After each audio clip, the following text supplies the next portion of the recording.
唔使急，我唔要呢啲 Samuel， 我唔要呢啲。Please， 快 ，try your 做 best。幾多下1分鐘，我計時，開始咗啦，開始咗啦，手高靚嘅，每一下大力，清楚，我要打得到佢。good， 我而家就係叫你自己打啊，自己做啊，你 try， 你係咪個對手？你係咪要點解唔俾我打啊？而家個沙包淨係前後喐㗎咋，你諗一個啱位，唔啱位咪唔好撐咯。去40秒。good， 而家個沙包已經唔打你㗎啦，唔係打比賽啊，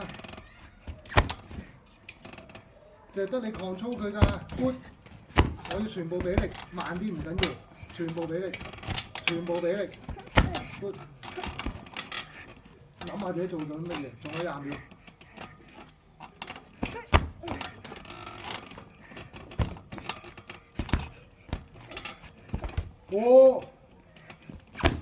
10秒，全部俾力，全部俾力。good， 5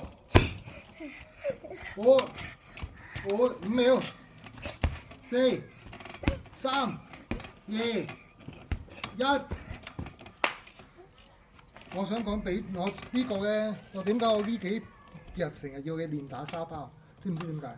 因為咧，你對住我擊把咧，啲動作啱㗎，啲動作靚㗎，翻嚟好唔好？啲動作靚㗎，但係咧，我發覺原來你打比賽咧，個對手喐緊，你唔識做，你唔知幾時係 good timing， 你唔知幾時踢。咁而家你就要 try 喺個沙包上面，你要打得到、捉得到個 timing。個沙包其實佢點樣喐係 because of you 啊！我想點解啊？個沙包前後喐。望住啦，而家你唔使打嘅休息。個沙包前後喐係因為你做咗直線嘅攻擊，譬如拱佢，咪前後喐咯。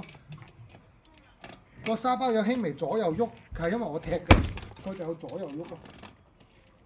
佢點樣喐係因為你。如果你控制到個沙包，就會對你打比賽有幫助。聽唔聽得明？聽唔聽得明？